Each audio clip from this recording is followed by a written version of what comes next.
नमस्कार दोस्तों, स्वागत है आपका प्रीलिम्स टारगेट बैच में। आज की वीडियो में हम समझेंगे जो संविधान के भाग हैं, संविधान की जो अनुसूचियां हैं वह किस प्रकार से हैं, और उससे पहले हम यह समझेंगे कि जो भाग है और जो अनुसूची है, मतलब जो पार्ट्स हैं और जो शेड्यूल्स हैं, इनमें क्या अंतर है। क्योंकि सबसे ज्यादा कंफ्यूजन इसी बात को लेकर होता है, भाग में कौन शामिल है और अनुसूचियों में कौन शामिल है। इस कंफ्यूजन को सबसे पहले हम दूर करने का प्रयास करेंगे।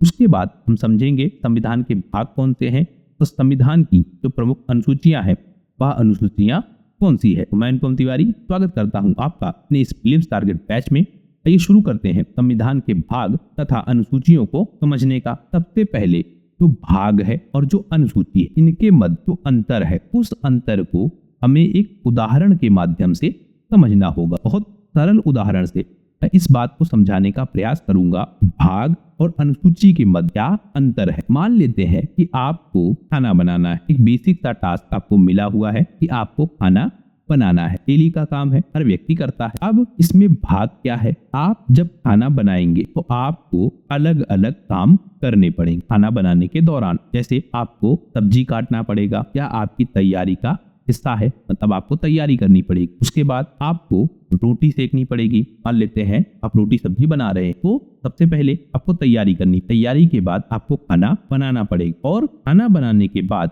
कुछ काम आपको ऐसे करने पड़ेंगे कि स्वाद बढ़े खाने का। तो आपको तड़का लगाना होगा, फिर आपको खाना सर्व करना होगा या खाना परोसना होगा खाने के लिए, और अंत में आपको खाना खाना पड़ेगा। तो यह क्या है, यह काम है, या हम कहें यह स्टेप, या इन्हीं को कहा जाएगा पार्ट या भाग। तो जो ये अलग अलग काम किए जा रहे हैं, इनको कहेंगे भाग, और हर काम का अपना अलग महत्व है। और जब तक यह सारे कार्य नहीं किए जाएंगे तब तक खाना नहीं बनेगा, मतलब इन पार्ट को कंप्लीट करना होगा। अनुसूचियां अब हम समझे कि यह क्या है। जब आपको खाना बनाना था तो उसके लिए आपको अलग अलग सामान चाहिए। जैसे आपको सब्जी काटनी है, सब्जी काटने के लिए आपको चाकू चाहिए, आपको रोटी सेकनी है, लिए तावा और बेलन चाहिए, आपको तड़का लगाना है, आपको तेल चाहिए, जीरा चाहिए, मिर्ची चाहिए। तो ये काम करने की लिस्ट है, वह क्या है, अनुसूचियां। लिस्ट आपको क्या बताएगी, किस काम के लिए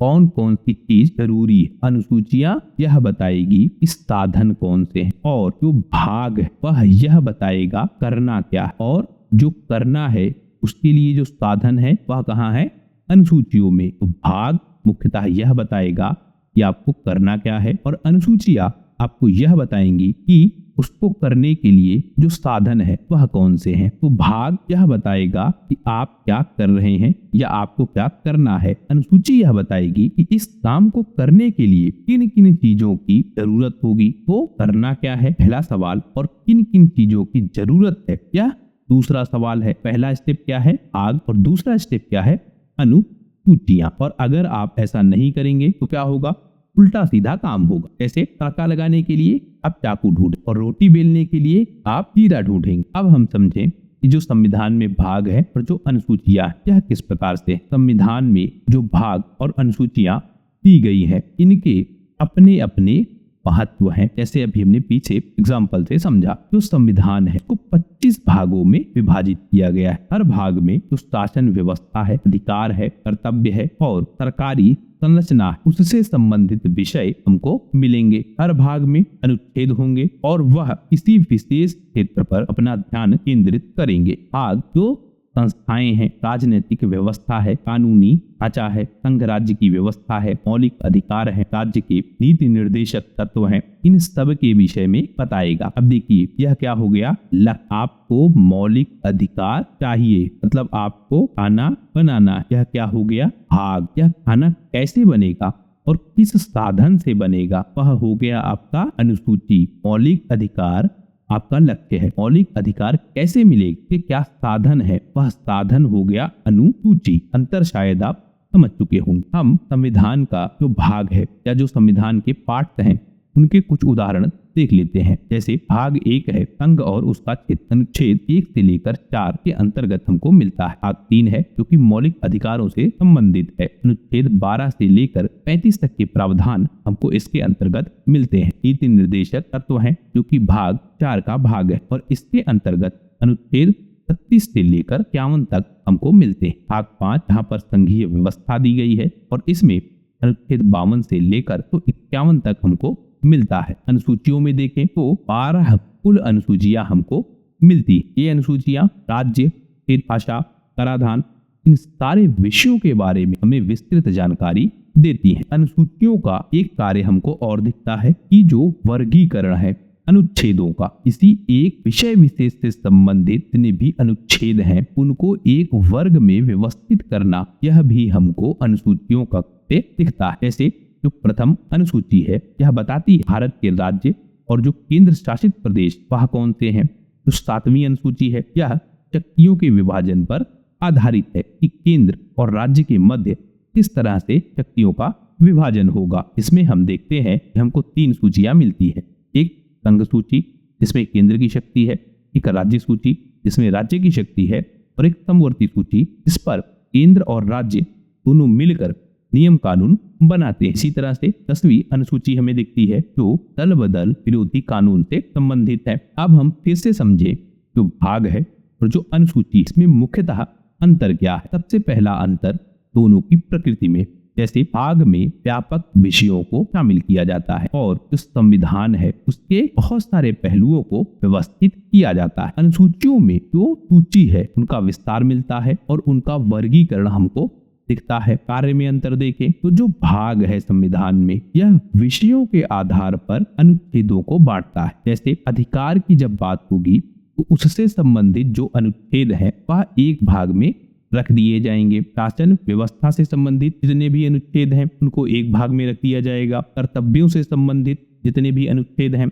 उनको एक भाग में रख दिया जाएगा। वहीं जब हम अनुसूचियों को देखते हैं तो भाग में दिए गए जो अनुच्छेद हैं वह लागू कैसे होंगे, क्या उसके विषय में कुछ जो अतिरिक्त जानकारी है वह हमको बताते हैं। जैसे भाग 3 मौलिक अधिकारों से संबंधित की अनुसूची असम, मेघालय, त्रिपुरा और मिजोरम में जो आदिवासी क्षेत्र प्रशासन से संबंधित, और हम संक्षेप में समझे तो भाग संविधान के विषयों को व्यवस्थित, जबकि अनुसूचियां उन विषयों से संबंधित विस्तृत जानकारी या सूची हमें प्रदान। भाग में अब हम देख लेते हैं कौन कौन से विषय शामिल। भाग 1 इसमें हम देखते हैं उस संघ और उसका राज्य क्षेत्र क्या होगा, यह शामिल है। भाग 2 नागरिकता से संबंधित, भाग 3 मौलिक अधिकारों से संबंधित, भाग 4 राज्य नीति निर्देशक तथ्यों से संबंधित, भाग 4A जो कि स्वर्ण सिंह समिति की सिफारिश पर जोड़ा गया, यह है आपका मूल कर्तव्य। भाग 5 संघ व्यवस्था, भाग 6 राज्यों की व्यवस्था, भाग 7 को समाप्त कर दिया गया। इसके तहत पहले जो राज्य थे उनको 4 श्रेणियों में बांटा गया।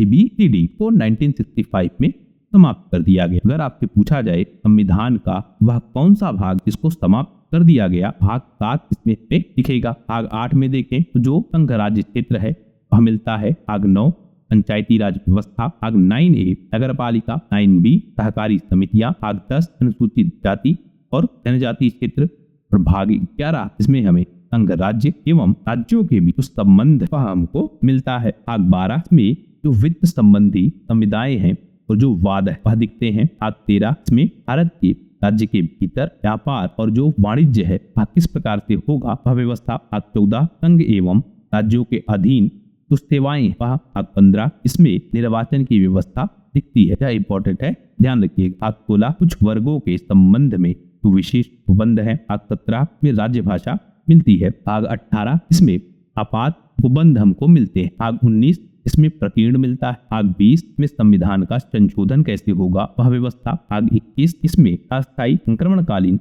और विशेष उपबंध मिलते हैं और अंत में भाग 22 में संक्षिप्त नाम, प्रारंभ, हिंदी में प्राधिकृत पाठ और निरसन हमको मिलता है।